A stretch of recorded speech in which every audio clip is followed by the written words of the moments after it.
technical failure. Where is he? Oh, there he Fuck. is. What can go wrong Somebody now, shut Ali? me out of the room and I haven't even started. What just happened? You I shut haven't me even- out.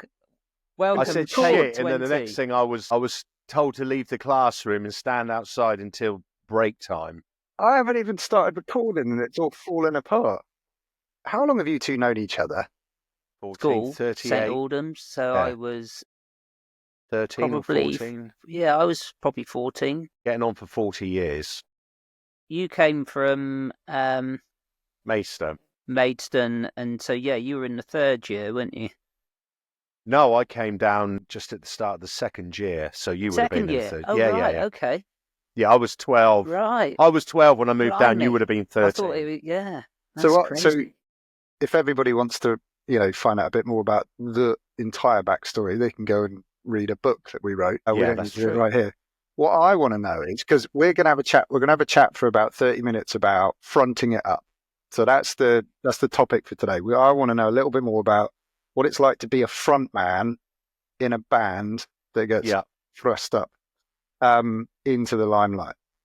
Now, what I want to know, so Steve, actually, when did you realise that Ali was a show-off? Well, it was very early on, actually, because we had a band because I'd been playing with Mick Taylor, who does that pedal show on YouTube now. And he lived in the same cul-de-sac as me. And basically, so we had a connection with playing guitar. We both played guitar and we would like jam out a bit together and stuff. And yeah, that was my first sort of introduction to playing with another person. And then Paul Stevenson, who's on bass, he went on to play with Elliot Green. They did some amazing stuff. That was like years down the line. So basically, they were like the three of us. And then there was a drummer, Martin Goodfellow, who lived near Paul Stevenson on this farm. And we used to rehearse there. And it was like none of us were really singers. And it was like, oh, this new cool kid who came into school. I don't know how there was some connection through a friend or something who knew that, Ali could sing or something. And so we basically got Ali on the phone and it was like, can you actually sing? And he sung Wet, Wet, Wet down the phone, Marty Pello. Can't remember which song it was. And it was amazing. He was like, oh yeah, you're in.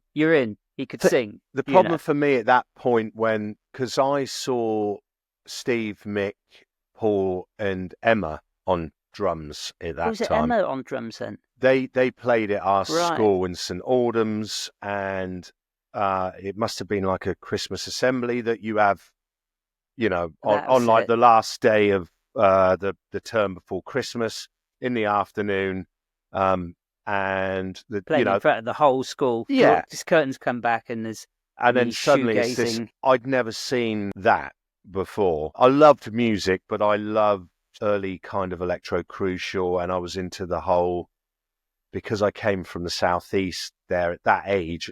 That's the music that impacted me first, not the Clash and not the New Romantics. It was when all that was going on. What I was really into was like 1980, when breakdance sort of crossed over from the States to here. So that was my, oh my God, that was my epiphany with music. But of course, it doesn't involve singing and guitars. So that discovery, I'd grown up listening to that music through my parents with the likes of the Eagles and Roxy Music and Cream, but I never really got it, but I got breakdance music. But then when I saw them play, what I saw was live energy, and it just consumed me. I was like, that's the most impactful moment of my life, was seeing them opening up with Johnny B. Good. So yeah, the song is da da da da da da da da da da da, and they were probably awful, but it was loud. No doubt. It was loud, and it was like I'd never seen anything like it, and I certainly had never felt the impact of volume in a cavernous hall with 300 or 400 or 500 or 600 kids all watching. So that was my introduction to like live music, and I think that impacted me then forever. So was that when you decided I want to be at the front of one of those things? Well, I couldn't play. I knew nothing about music. So, it was, what can you do? Well, I can sing. I'll sing. I was rapping because I used to copy all the Beastie Boys and all of that stuff, but I thought I could sing. But your mum and dad were so into music and had music in the house, didn't they? But I think everybody is to an extent. I don't know. I think my parents had, some vinyl and stuff, but it was mostly sort of classical music from dad. Yeah. But it was totally different to what you had, But I grew up in it was quite a party house, really. Yeah. Like my mum, she's still out there at 78, putting people of our age to shame. And yeah, she will just go out with a smile on her face. She's said as much to me. So when she was in her 30s, when we were teenagers, she was full of it, And so when the music came along, so the community grew up around the band. So once I was involved, I'm not sure what community there was there with the band, but it certainly felt like that once I got involved and then the horns came in, and then my sister had a boyfriend at the time, Jeff Goss, who was quite a local character. Then suddenly, and then I went to college in Weymouth and we started gigging in Weymouth and we just started grabbing all these different pockets of people that would all congregate where they could at gigs when we played. And there was a real sense of community. Times, most of those, half the venue would end up back at my mum and dad's house.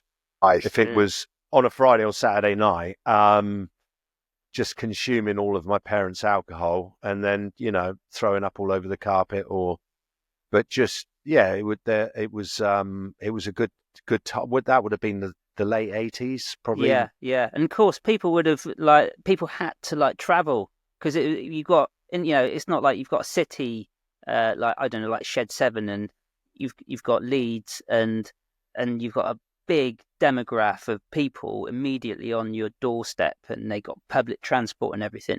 Everyone in the West Country had to drive in from the villages, and the towns would travel as well, just to the venue.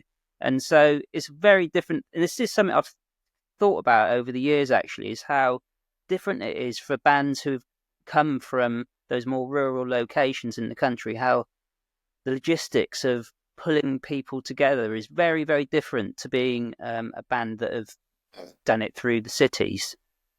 Ali, what did it feel like for you, even back then, to be almost like the centre of attention? I guess that I would definitely have, the thought of it would have been great, but the reality of standing up there, I remember the first few gigs, I mean, I couldn't even count bars, so I didn't have a clue. So a song would start and I would be looking at normally Mick, because he was like the furthest forwards next to me, and he would have to cue me. He'd nod and go, right, you start singing now. Well, there's a shiver in the dark, it's a raining in the park at midnight. Fell out the river, you stop and then you're off and you're thinking, oh, fuck, I'm doing it. Oh, everything. And keep going. And it's a bit like getting on a skateboard and you've got no control or dexterity, but you manage to stay on it. So it was like that. And then it was just awesome, really. You forget that. And then you've got all that youthful energy. And then we had the brass, which I think we probably took for granted. And then, but it's all those people around, isn't it? Yeah, pubs and people getting pissed and loud and where else do you get that? Maybe like you go at a football match, maybe. Yeah, you go to the footy. Yeah, there was a massive energy in the crowds, that came to our gigs, for sure. Yeah. So because they were packed. Most of the gigs were absolutely rammed. So what I was going to say was where I was going to drive this quickly is like, I remember a good few years after Above and Beyond and all that kind of stuff, that first gig I went to, that first Electrasy gig I went to, or whatever you were called before that, at Verdi's in Weymouth, which is only a little tiny, stinky little basement thing. From where you started to even when I saw you that first time, you were like the archetypical front guy. Like an absolute ball of energy and craziness, and you just had the room eating out of your hand. Yeah, well, I think I had zero like Zero musical, fucks. zero like musical ability, and it was all, I kind of do connect with frontmen like Anthony Kiedis and who are it's pure energy as far as I'm going to call you on something. This whole idea that you don't have any musical ability is absolute bollocks, because you were no, like, you feed off the music. You were like, yeah, you are the instrument. yeah, no, I did love it, and again, I can't describe enough to if there are any people that watch this that are younger than our generation, and Oh, if who's you've falling over? if you be in a somewhat confined space with the sweat running down the walls and beer getting chucked about and shots of vodka and tequila being done and whatever else is being consumed, and the music's intense and it's loud and everybody's like, that was home for Yeah, me. yeah, That yeah. was like everything else up until that moment in my I was a fucking nightmare because everything was boring Yeah, and yeah, yeah. everything was beige and everything was vanilla and everything was I mean, don't get me wrong, Sherborne's a beautiful somewhere I love now and I go back appreciate the architecture, but when you're Well, 12 years, it is literally beige. Like, yeah, yeah, Sherborne, it's but when literally beige. you go, and you're in trouble because you're bored, you're going out and breaking windows and getting into fights and just looking for anything, and then suddenly you meet, four or five other people that just happen to like a loud guitar and loud drums, and then it is then when you're thrust into that environment. Now, whether you're watching it, so you're a bystander or a voyeur, or whether you're involved with projecting that, it's still intense. It's still I prefer that to a big, vast, open stage and a huge, great audience. Not that we've ever encountered that very often, but you cannot beat Ramo, late night, sticky floor, drink intense, like everybody just it's home for me. We had, I had the absolute privilege last year. We had a couple of fun moments, but I got to watch you guys walking into those small venues for the little gigs that we did last year that you did. And there was this lovely moment when me and you went to visit the Water Rats, which is a Yeah, tiny little room at the back of this pub yeah, in Camden, in King's Cross. And yeah, I watched your face. You were like, "Oh, this is small. Like, this is the kind of venue you love playing." I could tell right then yes, that that was like your yeah. space. It's a It brilliant did. venue. Yeah, it's probably got a 6 or 8 kilowatt PA system and it. Probably holds about 150 people at the back room, fully heaving. It's got two really big bars. It's just for me, it's that. Yeah, it's home. Do you like? Is it because you can see the crowd and connect with the people? Is that what it is? I don't know. It's just where we cut our teeth is when Steve and I met and we started going out and gigging it, young farmers gigs in local pubs, and then the following built, and we were fortunate at the age of 14, 15, and 16 years old to be able to fill a little bar up and then just have a riotous night and leave and stop it, whatever fast food places we could. We had our own little van, and I could have gone on like that for the rest of my life. I was quite. How much pressure did you feel to front it up, be the front guy? What then? I didn't. There was no effort then. The effort came when things got serious, and then things get confusing, and people say we need you to do this, or we need you to, oh, you didn't quite deliver that song, and have you thought about how you look, or how you come on, Haircuts and or how you come onto the stage, or so it's weird because at heart, punk mentality, which I believe, even though we've never really out and out played that type of music, the music's just one part of what that ethos is. And the ethos is you don't really give a fuck. And when you start sort of, you get to a place where somebody's asking you about what it is you're doing, so you start thinking about it, then yeah, that does fucking spin you through a loop. And to be fair, I think that probably happened quite early on with Electrasy, and then it went, I think, when we went to the States, because you just shed a skin like a lizard or a snake. Hey, lizard boy. But do you think the front person? Sorry to keep going on about it, but it is. No, it's fine. Do you think the front person has? And Steve, actually, I'm going to ask you this question as well, or instead of.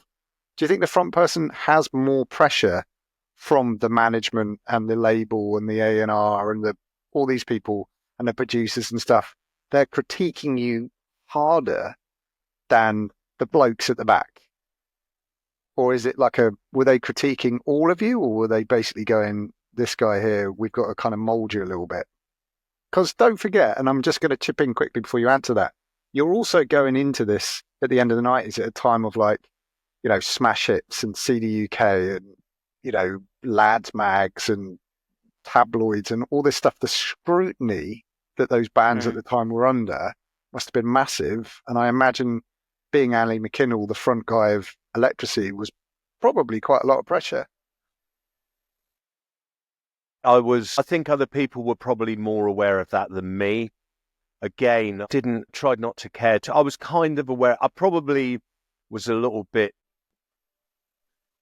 thick, really, in some respects. Not a very nuanced person at that time, which quite belligerent, really. But I think that worked in my favor, because if you do care and people sense that, then there's a certain vulnerability. But if you don't, so if you try and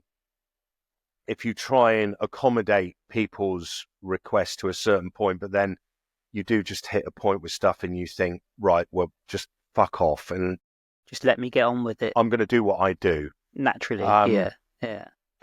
But yeah, I mean, Nigel always wrote, so there was always a lot of pressure, I think, because we were, he's a great writer and he's a high achiever, and we were all quite driven. I think we were all quite ready to jump on the wagon, as it were, and ride out of town and off to a new adventure in life, because it was definitely a way out.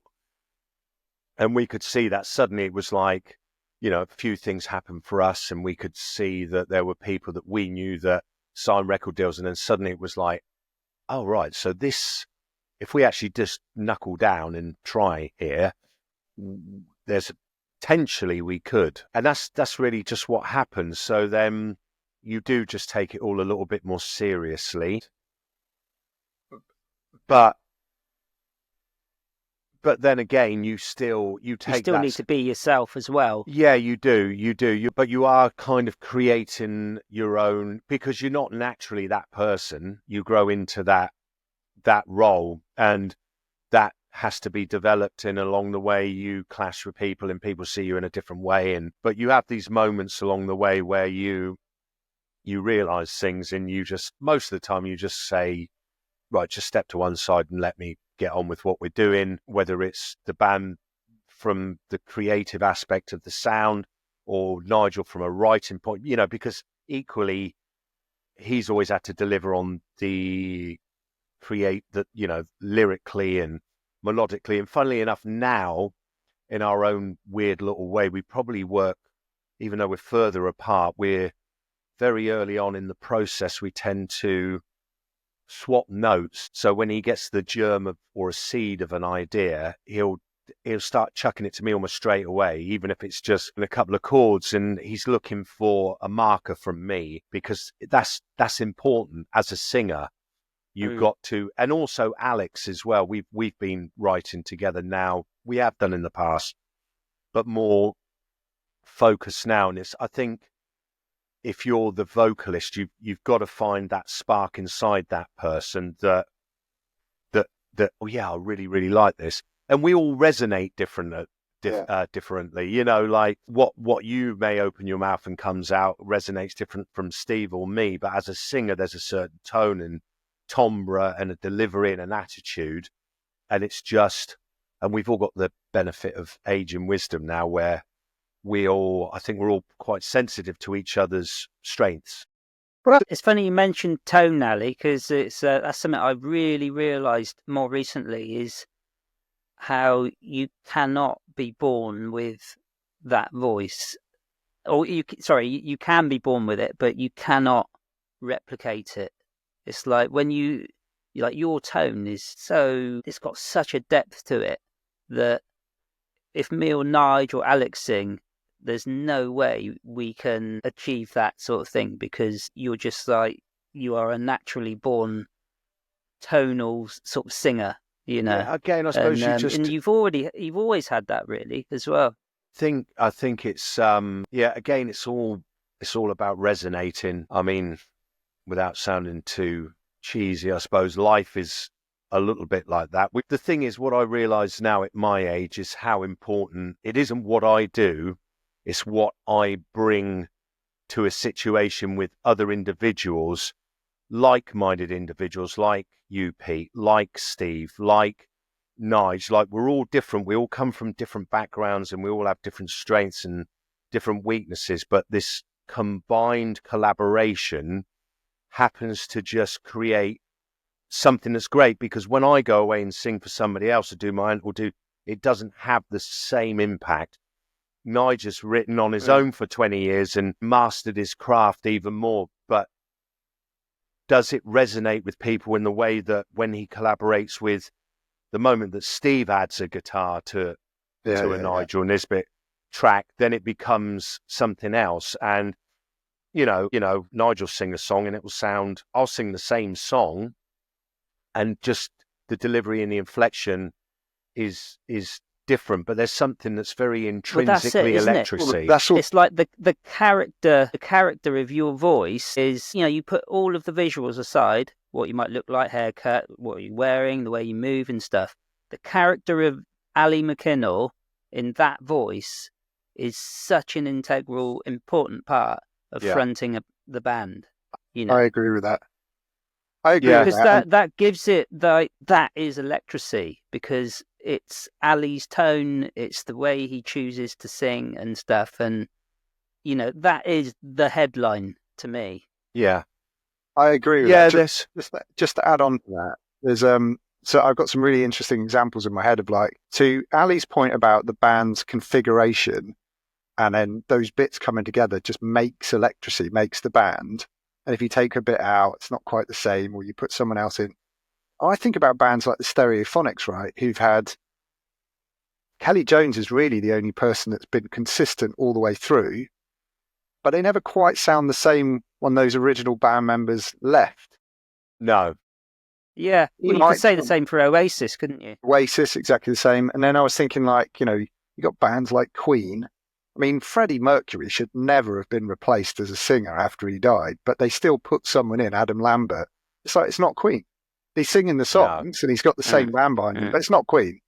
And I think Electrasy is exactly the same thing. It's like, it's Ali's voice and plus all those other bits around it. They come together, there's really unique sound.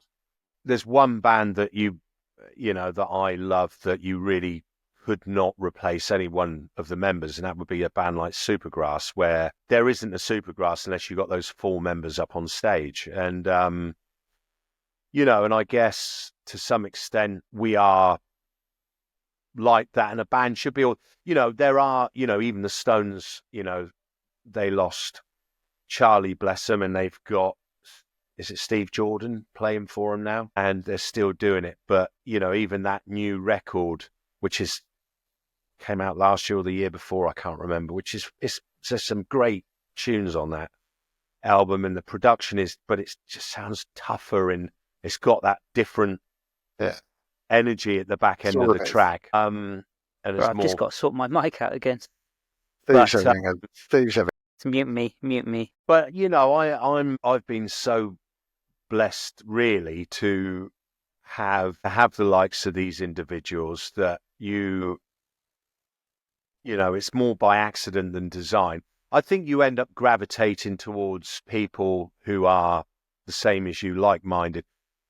Nige was a maths graduate. Steve was a mechanic, and I come from a plumbing background, and we, but the one thing that we all like share an arena for comfortably is the being in a band musically, being a band, and all that goes with that, whether it's the photography and the songwriting and there's so much craft involved with being a band. You just take it, they're like a real band, a bit, and like Blur, really. And talk about somebody who's got like balls of tone. I mean, his voice on their last album is just, sounds amazing. And he'll say now, he said, he can't sing those high notes anymore, but his Damon Albarn's another one who's like crafted that persona. Like it's a very contrived, he is version of himself. Like he's he's as posh as a royal. Yeah. When he was giving it the old Cockney, like, Yeah. I'm from Goldsmiths, mate. I'm Goldsmiths. And it was like, knock it off. He was like, he's smart. Like Dick Van Dyke, but it was really clever. Jarvis Cocker is another one who just like Genius. Came out in the 90s, even though they'd been around since the 80s, early 80s, popped up in the 90s with a very very kind of odd tone about him and everything. And you're like, Frontman, like he's got it. Yo, it's a fascinating dynamic. Yeah. I think it's an alter ego that you have to. I mean, if I could have had a stage name, probably now, there's probably something I would have done. I wouldn't have been Annie McKinnell. Like, so you talk about alter egos and stage and stuff like that. I've been at gigs when you were like younger. You were doing bloody handstands and stuff on stage. But I love that. That came from the love of breakdancing and the first. I mean, I still loved the Beastie Boys early stuff. That mixture of when rap got when they hooked up with Rick Rubin and produced that early record, and three white Jewish lads were suddenly in that predominantly black hip hop arena playing fucking Larry guitar, bass and drums and rapping and screaming. And that was like, to me, that was like, fuck me, that's exciting. That's exciting. The thing is, Pete, you see, we used to rehearse in Village Hall sometimes, and we'd be like jamming away, and there'd be Ali like over there in the middle of the hall doing backspins and head spins and stuff. No, seriously, like he was actually really, really good at it as well. Now at this age, it's like I can't stand rapping now. It was, unfortunately, we don't have too much of it, but I loved it. I loved it. It was then. very, very cool. Those, I think, if you go back and you look at kind of like proper rap stars, I don't even know if they're called rap stars. What are they, like hip hop artists or whatever? Like they all had really big characters. Like they had to be, because most of them were on their own. Unless you're part of a crew. Most of them are like, it's me and me alone. So they had to build like a bigger than life character. Yeah. I mean, I always look at people like Snoop Dogg and Barry White, man, he didn't rap, but, he had a family to feed and he took his art seriously and he really, and Snoop's no different, I mean, the smoke in the front and everything but he's a serious man when it comes to making, and I bet he's pissed right off at the moment because of what's going on as far as remuneration from creative outlets, because somebody like him's probably been hit super, super hard. I mean, we never had it, but I think to have been there and had an abundance of success and get bankrolled for it, and now you're not doing anything different, and where's the money? I think Snoop Dogg's done all right. He's done well, but I would imagine now he's even still. Like, what the fuck is going on? This is how I make my living. Having the piss taken out of you, how you're going to feel, no matter how much money you've got. It's like. Do you think the role of the guy at the front, the lady at the front, the person at the front has changed quite a lot over the last 15 years? Because I've not seen any bands that have come out recently and gone like quality frontman.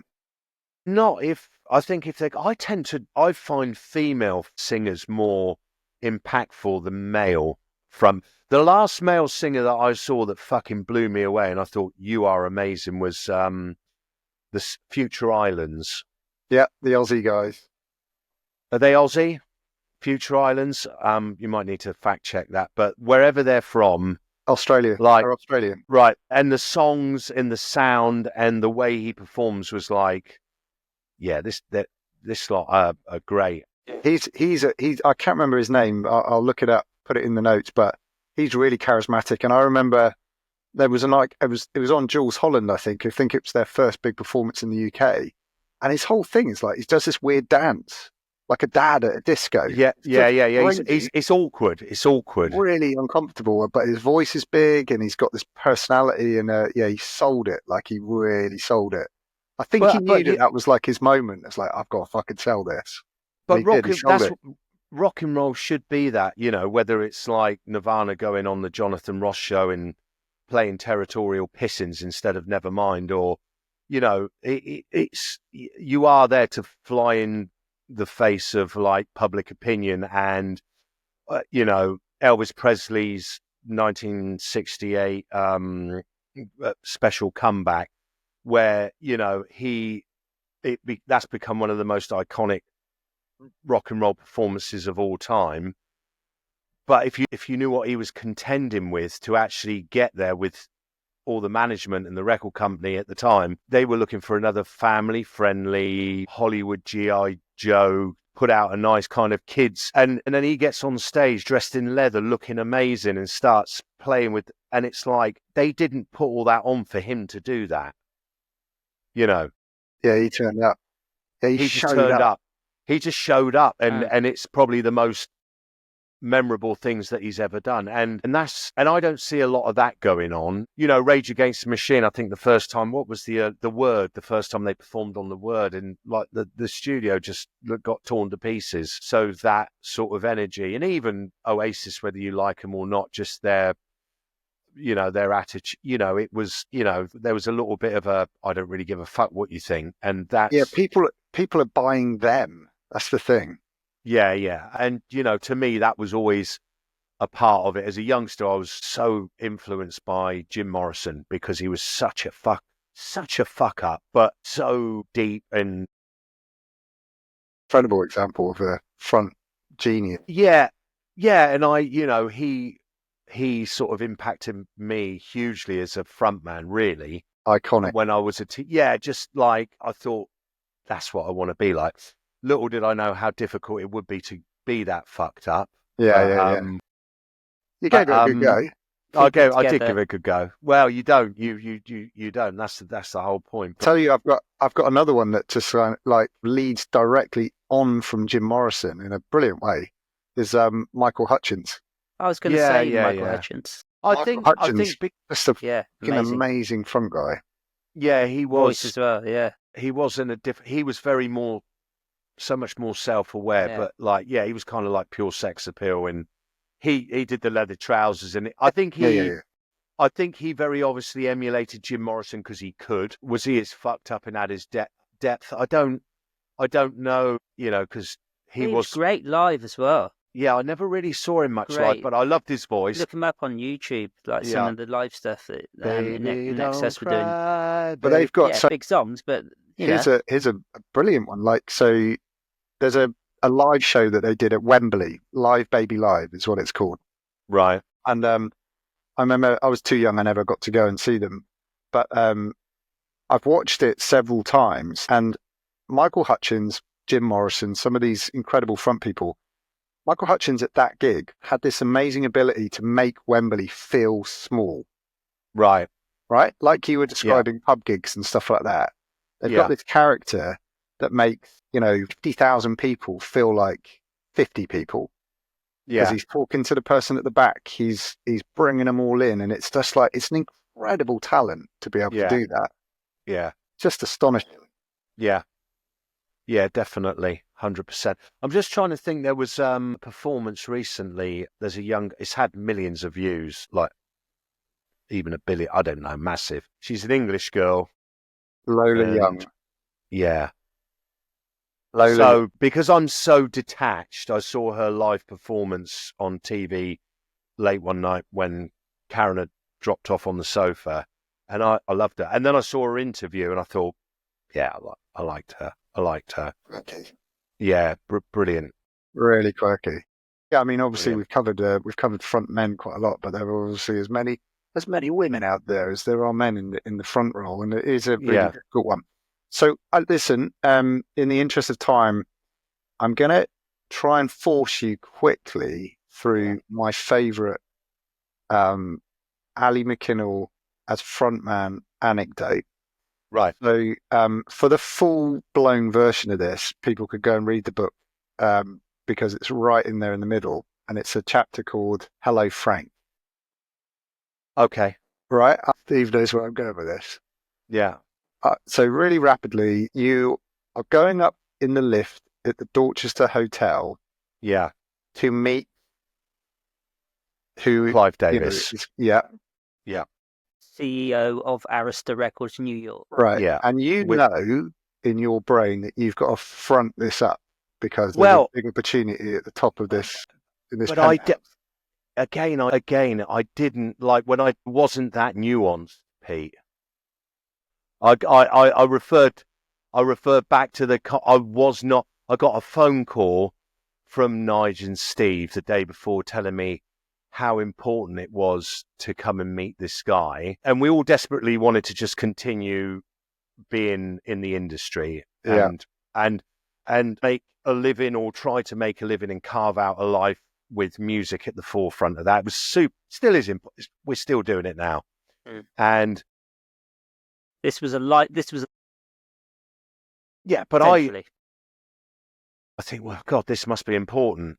So I borrowed the money from Kay and I get on a plane and I fly down. But as soon as I'm on the plane and the liquor's available then, and it's just within the confines of, so everything to me, I was very, very in the present at that age. I kind of existed within the present and nothing much. I never particularly looked back, and I certainly didn't look very forward. And then I was just away from Glasgow and on a plane, and I was having a new adventure, and that was it. So it didn't have, there was no gravitas to it. I didn't feel like it was any more important than anything else, particularly. What did you do? You got to the Dorchester Hotel. Well, I got to the Dorchester, and I suppose the first indication was when I walked into the lobby and went to the desk and said I had a 12 o'clock appointment with Clive Davis, and then two security guards come over from the penthouse lift, and I didn't know he was in the penthouse. And then you get an escort up to the room, and then you're escorted up to the room. The room is kind of looks like the Oval Office. Sorry, I've just knocked the light down. Being professional It's kind of like semicircular. So if you come up Hyde Park and look up, and the Dorchester's on your right, it's the top room with the circular balcony at the top. That's the room. And Steve and Nigel were already in there. There was a coffee table with two sofas each piano. side. There was grand piano, open fireplace, and then glass wall. And then that went out to the balcony. And I kind of bowl in, and they're there. And we don't even talk much, do we, Steve? Nothing much is said. Nothing much is explained. Yeah. I think one of their A&R minions may have just said, they probably would have said something along the lines of, we're going to segue you to Clive. So we're going to do some introductions maybe, and then we're going to segue you, be a nice segue. And then we just want you to listen to Clive's proposal. And somebody offered me a drink, which I gratefully accepted, which would have been a whiskey and Coke, I think. And I think I had some cigarettes because I smoked then, and I went out on the balcony and I lit up and I drank my drink. We were on the sofa sat in front of Clive. Yeah. And we were just waiting. Because Clive came in. Did he not over come there? In? No, Clive was there opposite us. You walked through the middle of us, and basically you just headed for the mini bar, not a mini bar, was it? It was a bloody proper bar with behind mirrors, crystal glasses and everything. It was a hidden bar. And you were like, "Oh, can I just help me? Can I just have a drink?" Clive was like, "Yeah, just help yourself." So you just you could hear the whiskey being poured and maybe some ice clanking in or something. Yeah. And then you just disappeared off for a smoke. Yeah. And we're just there like supermarket music playing, waiting for Ali to come back. And And and then we came back, and I think we got introduced. That's the singer. But I just proceeded to call him Mike instead of Clive, and I was gone because he reminded me of Mike Reed, and I know that's all in the book and Pete said, but EastEnders. But I just went on this religious biblical rant about how great we were and what we had done and what we intend to do, I think probably, and just kind of like an alcohol fueled sort of monologue to him, and then he at some point he did ask and say that I needed to just be quiet, and he needed to tell me what he saw and what he'd like to do and what he'd like to see, at which point I probably wound my neck in and sat down, and probably at that moment went, "Oh fuck yeah, you mouthy shit! You've done what you normally do." But maybe that was. But I was so committed to the rock and roll punk ethos of being that front man for a band, which was like, I don't really give a fuck what you think. Yeah, you know what I mean. The reason I wanted to just kind of wind us toward a close with that particular anecdote is because when I was chatting to you all individually and together about the book, Steve and Nigel, independently of each other, basically said that Clive Davis was interested. He'd heard the tapes, he'd heard the demos, he was interested, but he needed to meet the front guy. Yeah, he needed to meet the guy. You go in, and it was really incredible for me to think, right, okay, so this guy believes in the music of Clive Davis. He believes in the music. He's heard it, but he needs to know who's going to front this up. Yeah. And then you come in and you play the character and you do what you need to do. You be that punk. And then job done. Yeah. That's an Arista deal, which, I mean, not that many bands get. We that was a Friday. I mean, we were on the plane Sunday, flying there. Don't ask me how we did it logistically. I have no idea, and we didn't have a pot to piss in, but we did it. Got to the airport. I mean, we went there with no visa. We took our own gear. I don't know. I don't even know how we got it on the plane, but we had our own kit, didn't we? Yeah, how did we? Yeah, they paid for it basically. Yeah, but that was before we were signed as well. We had no visas, but there was no. It was back in the time before. Yeah, but it's like 9/11 where. Davis, Yeah, probably it was just a like. Oh, it's This is the guy who had signed like Janis Joplin. So Grateful Dead. When you think that's just like in the early days. Puff Daddy. Was it Grateful Dead? Whitney Houston, Santana, hundreds of David Bowie. Right. So it's like, yeah, of course he can pull some strings, for this band without a visa and just to showcase. Right, go on. Right, I'm gonna wind this up. Let me throw. I'm gonna put you both on the spot. One last one. Steve loves this. It's his favorite bit of the recording every week. Steve, favorite front person of all time. Front person of all time. I'm going to go with Jeff Buckley. Interesting. Good choice. Nice. Yeah, very nice. Ali? From Ali. What? Best front person of all time. Elvis Presley. Interesting.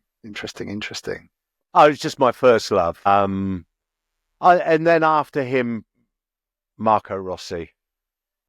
Another good one. It's a good Marco one. Rossi. Yeah.